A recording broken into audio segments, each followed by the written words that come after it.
देखना मेरे वाल, एडी की मुर्गी होती है, बोलिए बोलिए, नहीं होती तो दस देना मेनू, एडी की होती है,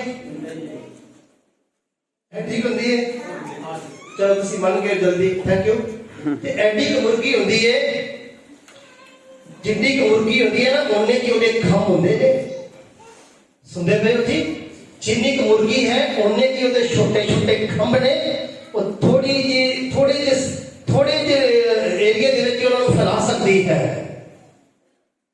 पर इत्थे एग्जाम्पल मुर्गी दी दे रहे हाँ, गल असीं परमेश्वर दी कर रहे हाँ। तुहानूं पता परमेश्वर कितने वड्डे ने, बाइबल ये सिखाउंदी है, वो परमेश्वर आकाश उत्ते बैठते ने, सारी धरती उत्ते परमेश्वर दे पैर टिकदे ने, धरती ते आकाश विच परमेश्वर समाए हुए ने। जे इन्ने वड्डे इन्ने सुच्चे ते सुच्चे परमेश्वर ने, ते जिन्ने वड्डे परमेश्वर ने उन्ने ही वड्डे उन्हां दे पर और खंभ ने। वो परमेश्वर अपने खंभां दे हेठ तुहानूं सुरक्षा देना चाहते हैं, वो अपने खंभां दे हेठ तुहानूं लुका के रखना चाहते हैं, ताकि कोई भी दुश्मन किसी भी आत्मा का नुकसान ना कर सके।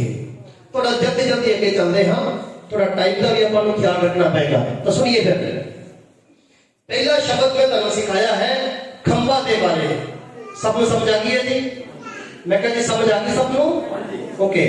दूसरा नंबर इस आयत में एक शब्द है सी ढाल। ढाल की होती है जी? सुनिए, ढाल किहनूं कहते हैं, मैं किवें समझावां तुहानूं। ढाल ਉਹਨੂੰ कहते हैं ਜਿਹਦੇ ਨਾਲ ਅਸੀਂ ਦੁਸ਼ਮਣ ਦਾ ਵਾਰ ਰੋਕਦੇ ਹਾਂ। ਪੁਰਾਣੇ ਸਮਿਆਂ ਦੇ ਵਿੱਚ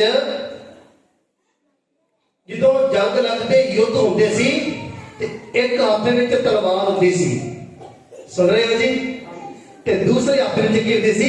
ਢਾਲ। ਮਤਲਬ ਇਸ ਹੱਥ ਦੇ ਨਾਲ ਵਾਰ ਕਰਨਾ ਹੈ ਤੇ ਇਸ ਹੱਥ ਦੇ ਨਾਲ ਦੁਸ਼ਮਣ ਦਾ ਵਾਰ ਕੀ ਕਰਨਾ ਹੈ?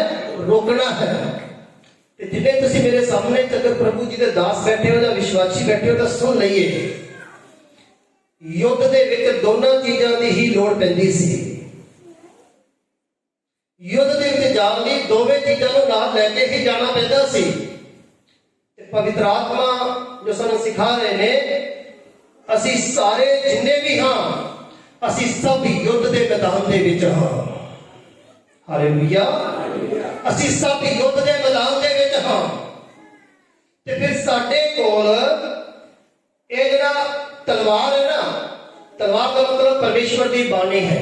अफसिया 6 अध्याय 17 वचन मुताबिक तुहाडे हाथ विच परमेश्वर की बाणी वाली तलवार भी होनी चाहिए, ते नाल दी नाल दुश्मन का वार रोकन वाली ढाल भी होनी।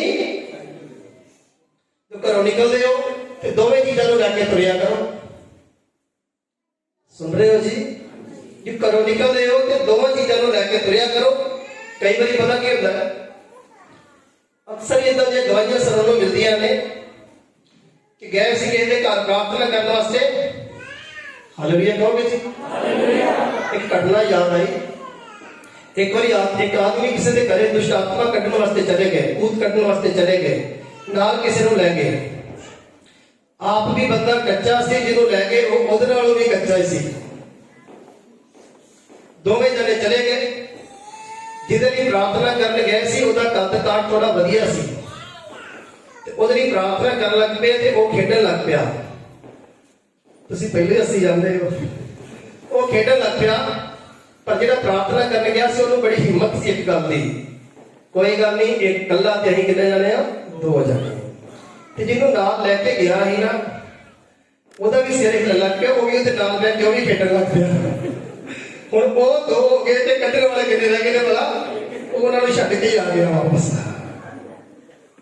ਤਾਂ ਸੁਣੀਏ, ਤੇ ਮੈਂ ਗੱਲ ਦੱਸ ਰਿਹਾ ਸੀ, ਜਦੋਂ ਘਰੋਂ ਨਿਕਲਣਾ ਹੋਵੇ, ਜਦੋਂ ਗਵਾਹੀ ਦੇਣ ਚੱਲੇ ਹੋ, ਪ੍ਰਚਾਰ ਕਰਨ ਚੱਲੇ ਹੋ, ਤਲਵਾਰ ਵੀ ਲੈ ਕੇ ਜਾਣਾ ਤੇ ਢਾਲ ਵੀ ਨਾਲ ਲੈ ਕੇ ਜਾਣਾ। सुन रहे हो?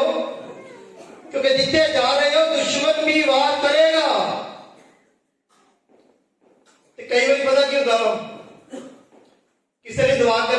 ਕੋਲ ਜਾਂਦੇ ਨੇ ਜਾਂ ਕਿਸੇ ਨੂੰ ਗਵਾਹੀ ਦੇਣ ਜਾਂਦੇ ਨੇ ਤੇ ਆਪ ਮੁੜ ਕੇ ਆ ਕੇ ਤੇ ਕਹਿੰਦੇ ਜੀ ਗਵਾਹੀ ਤੇ ਦਿੱਤੀ ਪਰ ਸਾਡਾ ਬੁਰਾ ਹਾਲ ਹੋਇਆ ਵਾ। ਹਾਂਜੀ, ਜਿੱਦਾਂ ਦੀ ਗਵਾਹੀ ਦਿੱਤੀ ਉਦੋਂ ਦੀ ਲੱਤ ਫੜੀ ਗਈ, ਕੋਈ ਕਹਿੰਦਾ ਲੱਕ ਫੜਿਆ ਗਿਆ, ਕੋਈ ਕਹਿੰਦਾ ਸਿਰ ਨਹੀਂ ਦਰਦ ਹੋਣ ਵੜਦਾ। ਕਾਰਨ ਪਤਾ ਕੀ ਸੀ? ਮੈਂ ਤੁਹਾਨੂੰ ਦੱਸ ਦਿੰਦਾ ਵਾਂ, ਪੜ੍ਹਦੇ ਨਾਲ ਦੱਸਣ ਲੱਗਾ, ਬੜੇ ਧਿਆਨ ਨਾਲ ਸੁਣ ਲਿਓ। ਜਦੋਂ ਤੁਸੀਂ ਗਏ ਸੀ ਨਾ ਤਲਵਾਰ ਲੈ ਕੇ, ਤੇ ਢਾਲ ਨਹੀਂ ਸੀ ਲੈ ਕੇ ਗਏ, ਤਲਵਾਰ ਲੈ ਕੇ ਗਏ, ਜਾ ਕੇ 5-7 ਗੱਲਾਂ ਕੀਤੀਆਂ। ਇਹ ਬੜਾ ਵਧੀਆ ਲੱਗਦਾ ਇਹ ਗੱਲਾਂ ਕਰਨੀਆਂ, ਸੁਣ ਰਹੇ ਹੋ? ਸੁਣਾਉਣਾ ਬਹੁਤ ਵਧੀਆ ਲੱਗਦਾ ਹੈ, ਪਰ ਧਿਆਨ ਨਾਲ ਸੁਣੀਏ। 5-7 ਗੱਲਾਂ ਸੁਣਾਈਆਂ, 5-7 ਵਾਰ ਕੀਤੇ ਤਲਵਾਰ ਨਾਲ, ਬਾਣੀ ਦੇ ਵਾਰ ਕੀਤੇ। 5-7 ਵਾਰ ਤੁਸੀਂ ਕੀਤੇ, 5-7 ਅਗਲੇ ਨੇ ਕੀਤੇ। ਸੁਣਦੇ ਪਏ ਹੋ ਜੀ? ਤੇ ਫਿਰ ਹੁੰਦਾ ਪਤਾ ਕੀ ਹੈ? ਉਧਰ ਉਹ ਮੰਜੀ ਤੇ ਪਿਆ ਹੁੰਦਾ ਜ਼ਖਮੀ, ਇੱਧਰ ਇਹ ਮੰਜੀ ਤੇ ਜ਼ਖਮੀ ਪਿਆ ਹੁੰਦਾ। ਕਾਰਨ ਕੀ ਸੀ ਭਲਾ? ਹਾਂਜੀ, ਉਧਰ ਉਹਨੂੰ ਨਹੀਂ ਨੀਂਦ ਆਉਂਦੀ, ਇੱਧਰੋਂ ਇਹਨੂੰ ਨਹੀਂ ਨੀਂਦ ਆ ਰਹੀ। ਉਹਨੂੰ ਇਸ ਕਰਕੇ ਨਹੀਂ ਨੀਂਦ ਆਈ ਕਿ ਉਹਨੂੰ ਦਬਕੇ ਵੱਜੇ ਨੇ, ਇਹਨੂੰ ਇਸ ਕਰਕੇ ਨਹੀਂ ਨੀਂਦ ਆਈ ਕਿ ਇਹਨੇ ਦਬਕੇ ਮਾਰੇ ਨੇ। ਹੋਇਆ ਕੀ ਹੈ? ਤਲਵਾਰ ਚਲਾਈ ਪਰ ਢਾਲ ਕੋਲ। ਜੇ ਤਲਵਾਰ ਚਲਾਣੀ ਸਿੱਖਣੀ ਹੈ ਨਾ, ਤਲਵਾਰ ਚਲਾਣੀ ਹੈ, ਗਵਾਹੀ ਦੇਣੀ ਹੈ, ਪਰ ਪਰਮੇਸ਼ਵਰ ਦੇ ਬਚਨ ਨੂੰ ਦੱਸਣਾ ਹੈ। ਜਿੰਨੀ ਤਲਵਾਰ ਜ਼ਰੂਰੀ ਹੈ ਉਨੀ ਢਾਲ ਵੀ ਜ਼ਰੂਰੀ ਹੈ। ਹਾਲੇਲੂਇਆ ਕਹੋਗੇ ਜੀ? ਹਾਲੇਲੂਇਆ। ਤੇ ਫਿਰ ਕੀ ਕਰਨਾ ਚਾਹੀਦਾ? ਤਲਵਾਰ ਜ਼ਰੂਰੀ ਹੈ ਤੇ ਢਾਲ ਵੀ ਜ਼ਰੂਰੀ ਹੈ। ਜੇ ਤਲਵਾਰ ਕਦੀ ਚਲਾਵਾਂਗੇ ਢਾਲ ਨਹੀਂ ਹੋਵੇਗੀ। ਜਿੰਨੇ ਤੁਸੀਂ ਵਾਰ ਕਰੋਗੇ ਦੁਸ਼ਮਣ ਵੀ ਵਾਰ ਕਰੇਗਾ। ਪਰ ਜਦੋਂ ਤਲਵਾਰ ਚਲਾਉਣ ਜਾਓ, ਦੋਨੋਂ ਚੀਜ਼ਾਂ ਨੂੰ ਲੈ ਕੇ ਜਾਓ। ਤਲਵਾਰ ਚਲਾ ਕੇ ਵੀ ਆਓਗੇ ਤੇ ਦੁਸ਼ਮਣ ਦੇ ਵਾਰ ਤੋਂ ਬਚ ਕੇ ਵੀ ਵਾਪਸ ਘਰ ਆ ਜਾਓਗੇ।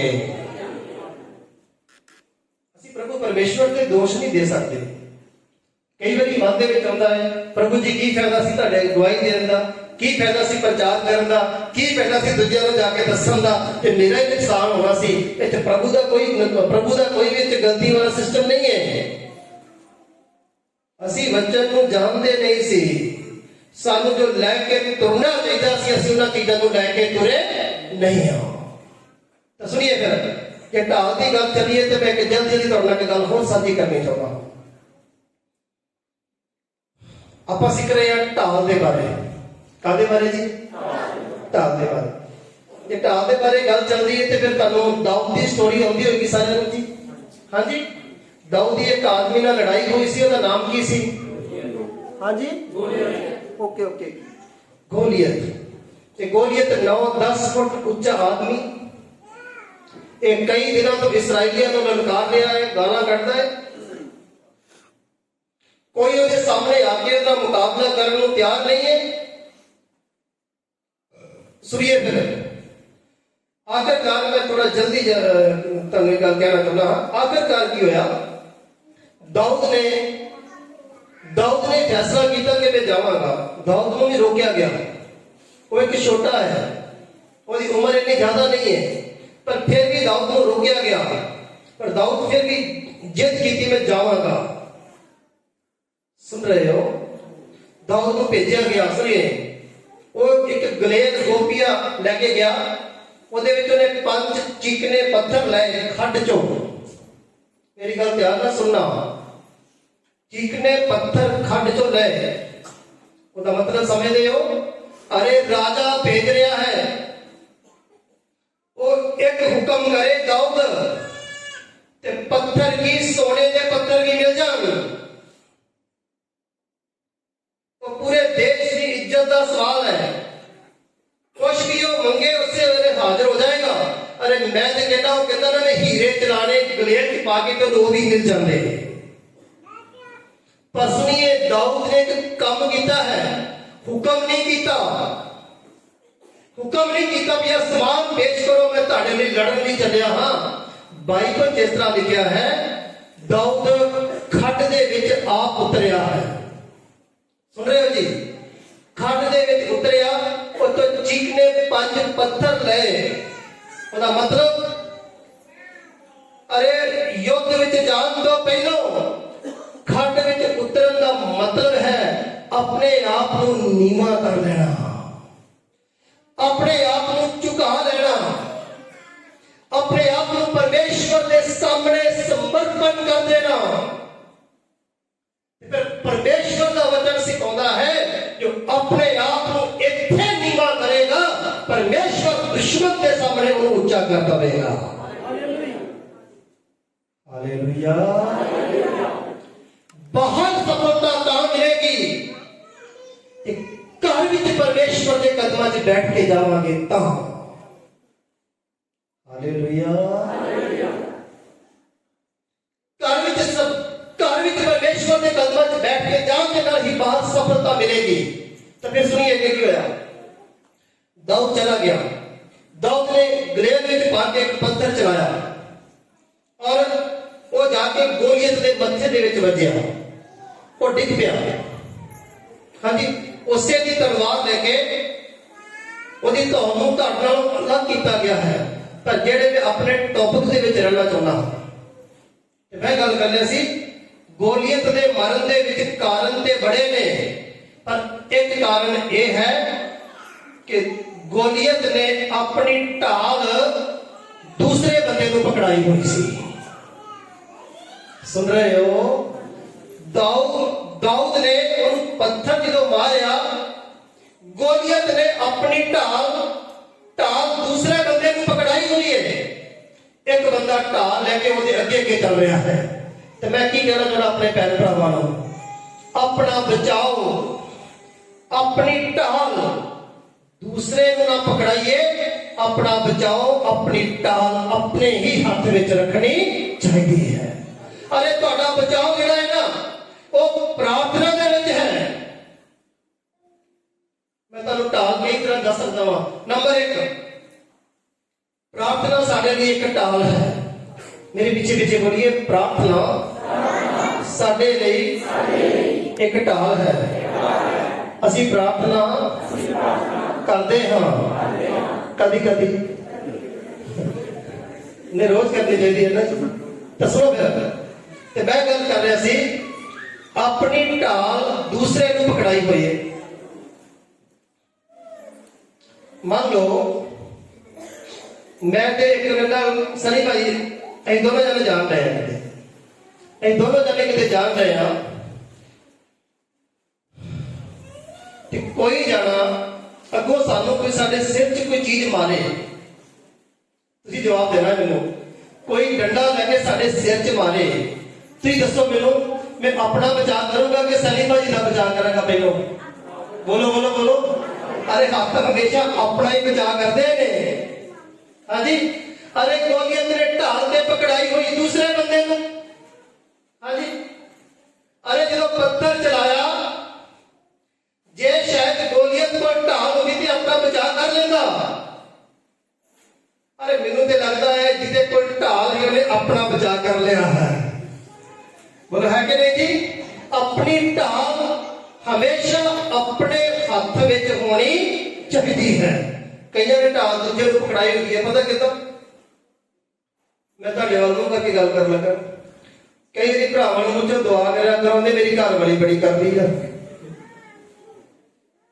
तुहाडे वाल भी मूंह करदे ना। कई भैणां इदां दी गल्लां पुछो, कहंदे मेरा ते घर वाला पादरी, वो बड़ी दुआ करदा।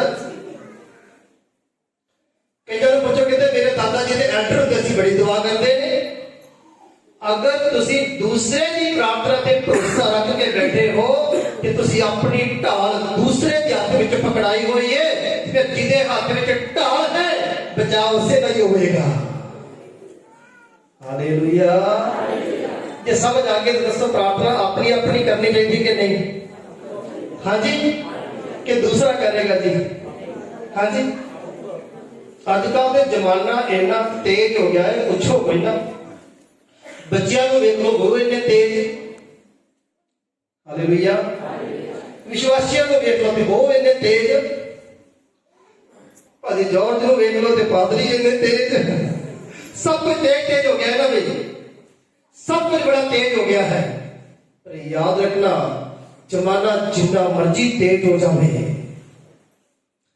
इन्ने लोग तेज हो गए ने अजकल ते लोग पादरी साहब नूं नोट पकड़ा के ना वड्डा कहते जी दुआ कर दो, तुसीं कर छड्डिया करो। मैं कहना कि इदां दा कोई वैलिडिटी वाला सिस्टम हुंदा ना ਤੇ ਲੋਕਾਂ ਨੇ 5-7 ਹਜ਼ਾਰ ਰੁਪਇਆ ਫੜਾ ਕੇ ਪਾਦਰੀ ਸਾਹਿਬ ਨੂੰ, ਪਾਸਟਰ ਲੱਕੀ ਨੂੰ ਕਿਆ ਕਰਨਾ ਹੈ, ਆ ਪਾਦਰੀ ਸਾਹਿਬ ਇਕੱਠੀ ਮਹੀਨੇ ਦੀ ਕਰ ਦੋ ਦੁਆ, ਸਾਨੂੰ ਕਰਨ ਦੀ ਲੋੜ ਨਾ ਪਵੇ। ਪਰ ਇਦਾਂ ਦਾ ਸਿਸਟਮ ਪਰਮੇਸ਼ਵਰ ਦੇ ਸਾਹਮਣੇ ਨਹੀਂ ਚੱਲਦਾ। ਪਰਮੇਸ਼ਵਰ ਦੇ ਸਾਹਮਣੇ ਸਿਸਟਮ ਇਦਾਂ ਨਹੀਂ ਚੱਲਦਾ। ਤੁਹਾਡੀ ਪ੍ਰਾਰਥਨਾ, ਚਾਹੇ ਤੁਹਾਡੇ ਪਾਦਰੀ ਸਾਹਿਬ ਕਿੰਨੇ ਵੀ ਚੰਗੇ ਹੋਣ, ਉਹ ਕਿੰਨੀ ਵੀ ਪ੍ਰਾਰਥਨਾ ਕਰਨ, ਪਰ ਫਿਰ ਵੀ ਤੁਹਾਨੂੰ ਉਹਨਾਂ ਦੀ ਪ੍ਰਾਰਥਨਾ ਤੇ ਭਰੋਸਾ ਨਹੀਂ ਰੱਖਣਾ ਚਾਹੀਦਾ। ਤੁਹਾਡੀ ਜ਼ਿੰਦਗੀ ਦੇ ਵਿੱਚ ਤੁਹਾਡੀ ਆਪਣੀ ਪ੍ਰਾਰਥਨਾ ਹੋਣੀ ਚਾਹੀਦੀ ਹੈ। ਬਸ ਹੋਰ ਸੁਣੀਏ ਇੱਕ ਦੋ ਗੱਲਾਂ ਧਿਆਨ ਨਾਲ। ਪਹਿਲੀ ਢਾਲ ਹੈ ਪ੍ਰਾਰਥਨਾ।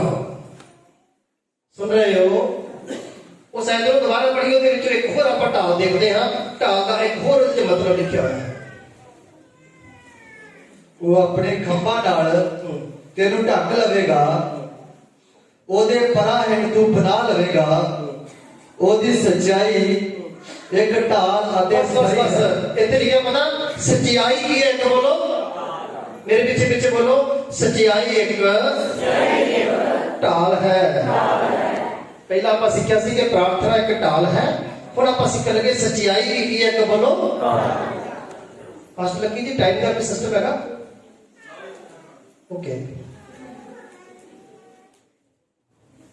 ਸੱਚਾਈ ਵੀ ਇੱਕ ਢਾਲ ਹੈ। ਜਿਵੇਂ